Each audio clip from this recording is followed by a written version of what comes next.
Bonjour à tous, je suis Agnon, façon fonction d'Inter, et je suis encadré aujourd'hui pour mon staff par l'Académie Beauchamp. Et le but de mon staff, c'est on a besoin d'aide gratuite, et donc s'il s'agit d'un appel à l'aide, mais ce n'est pas pour une urgence vitale, c'est pour une urgence que c'est pas trop grave, mais c'est beaucoup plus fréquent en pédiatrie. Et on verra ensuite s'il s'agit d'une urgence qui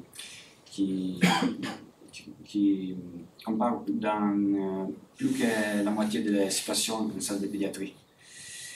Donc, il s'agit d'un enfant, un petit garçon de 3 ans, 15 kg, d'origine flamande. Et j'ai souligné l'origine parce qu'il y a aussi une difficulté de communication avec les parents et une difficulté de compréhension par l'enfant. L'intervention, c'est la transposition testiculaire droite, car l'enfant il a eu un rhabdomyosarcome vésico-prostatique traité par chimiothérapie et par curithérapie. Donc il a un tube de curithérapie et il a déjà fait une transposition du testicule 10 jours avant. Et donc il faut retirer les tubes de curithérapie de transport des testicules dans la zone. Et le protocole esthétique prévu, c'est anesthésie générale plus masque laryngé. Il arrive au bloc opératoire avec ses parents, sans la perfusion, et il n'a pas eu aucune prémédication. Donc, après la séparation, à l'arrivée en salle opératoire, il commence à manifester une anxiété très marquée, un refus du masque, et il se débat. Nous n'arrivons pas à poser la masque pour induction inhalatoire. Et avec aussi des échecs de tentatives de distraction. Donc, comme vous gérez cette situation-là, cet enfant, pour arriver à une induction avancée avec la chirurgie.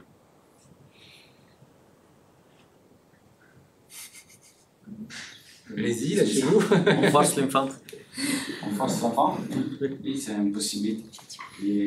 Son poids, c'est 15 kg, donc nous sommes 5 personnes. Il y a une anesthésie, il y a un chef d'anesthésie, donc c'est facile de forcer l'enfant pour l'induction. Ok. Bon. Et nous pouvons reprogrammer l'opération. C'est un bon problème car c'est nécessaire de retirer le tube de curithérapie avant que l'enfant retourne à la maison. L'induction forcée. Faire entrer la maman au bloc, c'est une solution.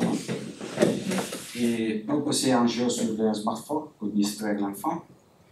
Et autre solution, médicaments par exemple. Donc on va voir la littérature qu'elle propose. Et donc il s'agit de la situation de l'urgence dont nous parlons, c'est l'anxiété préopératoire.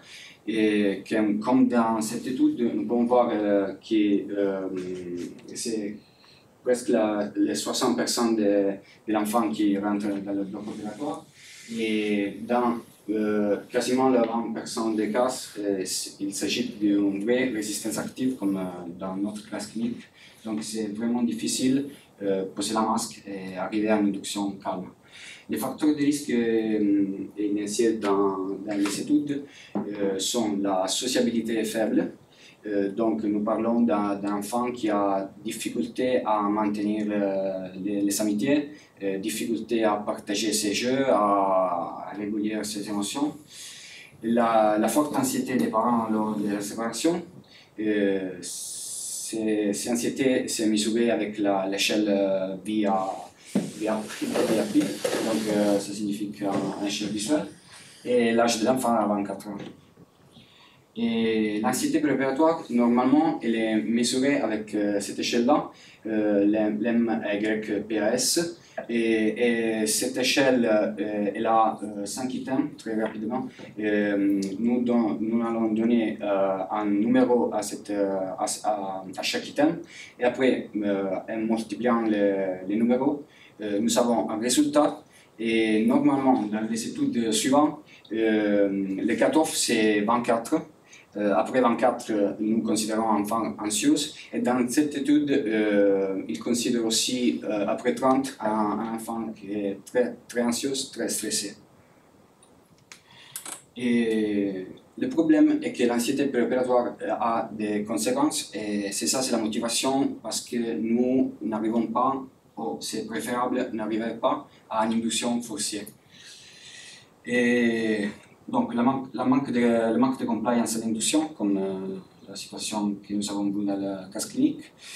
L'agitation post-opératoire, dans cette étude-là, qui est emblématique, nous pouvons voir qu'à une échelle MYPS plus haute, ça signifie qu'avant l'induction, ça signifie qu'une agitation importante, c'est un centre de réveil. Et nous pouvons appeler ces situations-là agitation post-opératoire ou délirium post-opératoire. Et on verra ensuite, nous avons peut-être individué aussi des causes. Autre conséquence, sont les troubles de comportement post-opératoire. Ils sont des troubles, un groupe hétérogène de troubles pas bien définis dans la littérature. C'est là. Troubles alimentaires, repli sur soi, anxiété ou troubles du sommeil, qu'ils peuvent comparaître normalement dans les 2 semaines suivant l'opération et après le réveil, mais peuvent persister jusqu'à 6 mois ou 1 an après l'induction. Et dans cette étude prospective-là, Caïn elle a essayé d'obtenir une réponse sur les facteurs de risque de ces troubles-là. Et il a retrouvé dans l'anxiété pendant l'illusion le principal facteur de risque. Ce n'est pas important l'âge, ce n'est pas important la présence d'un programme de préparation dans le périopératoire, et c'est moins important une chirurgie passée, donc une expérience passée d'induction en masque, et ce n'est pas important la typologie des procédures chirurgicales. Et enfin, la douleur post-opératoire, ces conséquences-là, c'est plus objectivable effectivement. Dans cette étude prospective, on a vu qu'en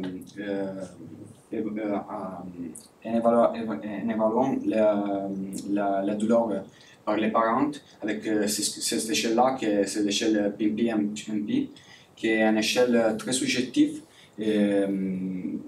qui est décrite par les parents comme une évaluation subjective de la douleur de l'enfant. Par exemple, un enfant qui pleure, un enfant qui mange moins que d'habitude, qui jette moins que d'habitude. Et l'autre item qu'ils ont vérifié, c'est la consommation de codéine, beaucoup plus objectivable, que c'est, nous pouvons voir, c'est beaucoup plus haute chez l'enfant anxieux. Donc,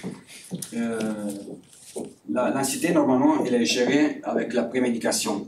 La préparation à la salle opératoire, qui est peut-être médicamenteuse ou non médicamenteuse.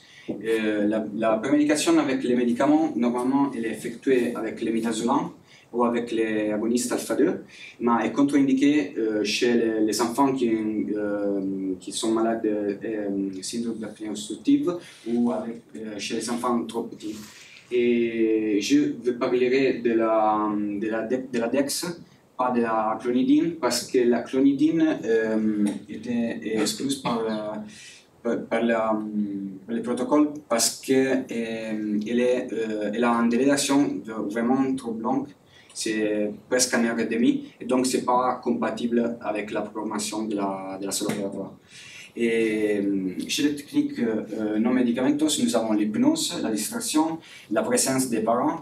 Et dans cet hôpital, il y a des programmes de préparation périopératoire qui sont, on verra, un peu difficiles à effectuer chez tous les enfants, mais chez les enfants qui sont un peu sélectionnés, enfants anxieux au début, peut-être une solution. Et les midazolam, c'est le médicament le plus utilisé chez l'enfant parce qu'il y a un délai court et une délai d'action très rapide. Il peut être utilisé pour voie orale et typiquement il est utilisé pour la prémédication preview À l'appel au bloc, il se peut donner avec une délégation de 30-40 minutes. L'autre alternative, c'est la voie intranasale. La dose, c'est presque moitié, et la dilatation, c'est plus rapide, presque 10 minutes. Donc, ça signifie que ça peut être une bonne solution pour notre cas clinique, pour un rattrapage, un rescue chez l'enfant qui est agité, qui est anxieux et nous n'avons pas prévu. Le problème est qu'il y a, dans la moitié des cas, des irritations nasales, ça peut être lié au fait que nous utilisons des médicaments qui sont prévus par voie endoveineuse et pas pour voie intranasale. Et il y a beaucoup d'années qu'il est très confirmé. Le problème, c'est cet état dissociatif parmi la mémoire implicite et la mémoire explicite. Ça signifie que l'enfant maintient un rappel, maintient un rappel inconscient des gestes qu'il a subis, mais il n'arrive pas à lui focaliser. Et donc c'est ça peut-être qu'il a un rôle sur la dissociation et sur l'agitation d'un centre de réveil. Et enfin, il y a beaucoup d'études sur l'efficacité sur les troubles du comportement post-opératoire et les effets sont controversés. L'étude plus récente, c'est une étude scandinave de 2023 qui a différents objectifs, mais dans cette étude, nous pouvons nous dire que la prémédication avec la clonidine ou le midazolam va diminuer le trouble de comportement post-opératoire. L'alternative, c'est la Dex. Elle a un effet sédatif parce qu'elle va stimuler les récepteurs, les adrénorécepteurs du locus ceruleus. Et elle peut être donnée avec la voie intranasale ou avec la voie sublinguale. Effectivement, il y a des gelous sublinguales qui sont utilisés aujourd'hui chez les patients adultes avec des troubles psychiatriques d'anxiété généralisée. Et c'est ça, c'est le dosage. Elle a montré une compliance majeure à l'induction au contraire de midazolam, et moins agitation SSP, elle n'a pas le problème de l'irritation nasale. Le problème, c'est délération, donc elle est très utile pour la prémédication prévue chez l'enfant, mais ce n'est pas notre cas clinique. Dans notre cas, il n'y a pas beaucoup de temps pour rattraper l'enfant et pour arriver à l'induction calme. Et chez les techniques non médicamenteuses, nous avons l'hypnose et très vite, ce n'est pas notre cas, c'est aussi parce qu'il s'agit d'une technique avec focalisation de l'enfant sur une autre situation différente de la salle opératoire, mais il nécessite de la participation active de l'enfant. Et donc, ce n'est pas possible chez un enfant qui est beaucoup plus petit. Donc, c'est nécessaire un enfant de 5-6 ans et c'est nécessaire un soignant préparé pour l'hypnose. Et aussi, c'est nécessaire de commencer avant l'induction, avant la salle opératoire, et donc débuter déjà à l'étage. L'alternative, c'est la distraction. La distraction, c'est un mélange de stimulation sensorielle. Ça signifie que nous pouvons stimuler l'enfant sous voies différentes, par exemple les kinesthésiques, les visuels, les auditifs, qui changent par différents âges. Par exemple, la stimulation kinesthésique, c'est typique chez le nouveau-né, parce que, par exemple, le balancement de l'enfant chez le nouveau-né, normalement, il va tranquilliser l'enfant. Au visuel, comme par exemple en vidéo sur la tablette chez l'enfant un peu plus grand. Ça va détourner l'attention vers une perception qui est plus agréable. Et parfois, c'est possible de commencer la préparation chez la consultation d'anesthésie. Et comme j'ai déjà dit, il est nécessaire d'adapter le support en fonction de l'âge. Dans cette étude-là, nous pouvons voir que la distraction c'est beaucoup plus efficace que la midazolam sur le contrôle de l'induction en masque, sur les troubles de comportement post-opératoire, sur la séparation, sur la phase de séparation et sur l'arrivée au bloc opératoire en général. Et sur l'agitation en salle opératoire, elle a montré des résultats qui montrent beaucoup d'efficacité. Et nous avons des alternatives qui changent en fonction de l'âge, par exemple le brut blanc, comme j'ai déjà dit, le balancement chez le nouveau-né ou chez le petit enfant, ou les boules de savon, les comptines, chez l'enfant plus grand de 5-6 ans, les vidéos, les jeux sur les tablettes, jusqu'à arriver à la réalité virtuelle ou à les dessins animés, les bandes dessinées pour l'enfant un peu plus grand ou pour les adolescents. Et la présence parentale, c'est un item un peu plus controversé. Il y a beaucoup d'études et parfois les résultats sont favorables, parfois les résultats sont défavorables. Nous pouvons synthétiser en disant qu'il y a une probable influence de l'anxiété parentale et de l'âge de l'enfant. Et probablement, c'est nécessaire d'évaluer cas par cas et aussi évaluer la configuration des locaux de l'hôpital. Par exemple, chez nous, chez le bloc central, c'est vraiment difficile ramener les parents dans la salle opératoire, sauf des situations comme troubles psychiatriques particuliers. Au contraire, c'est la routine au bloc ambulatorial à Lucca. Et dans cette étude-là que j'ai mis, nous pouvons voir que la présence des parents peut être vraiment délétère parfois et va confronter l'utilisation de la vidéo pour distraction, la présence parentale et l'association parmi les vidéos et la présence parentale. Les vidéos ont des résultats qui sont très meilleurs de la présence parentale et parfois la présence parentale peut rendre pire la présence de la vidéo. Donc ça signifie que c'est vraiment nécessaire d'évaluer cas pour cas. Enfin, les programmes de préparation périopératoire, il y a beaucoup de programmes comme CESA, développés par Caïn à dans ces programmes, le but de ces programmes, c'est de préparer l'enfant et ses parents pendant les 2 semaines ou un mois avant l'opération et donc arriver à l'induction avec une distraction très étudiée. Et donc, ça signifie que normalement l'enfant arrive à une situation familiale. Donc, c'est ça, c'est l'étude advance. Et il a montré une efficace très supérieure à la présence parentale, à l'imidazolam et au rien, pour le contrôle de l'anxiété au bloc opératoire à l'induction des masques. Mais aussi, en salle de réveil, la consommation de fentanyl, c'est beaucoup moins.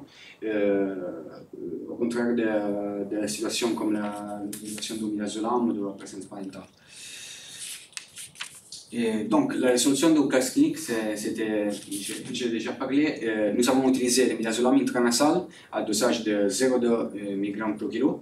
Et, en attente de l'effet du midazolam, nous avons utilisé les vidéos sur les tablettes, les vidéos musicales sur les tablettes pour distraire l'enfant. Après 10 minutes, l'enfant s'est calmé et nous avons suivi une induction inhalatoire très calme et pas de problème, et la réveil sans agitation. Donc pour synthétiser, c'est essentiel la prise en compte de l'anxiété.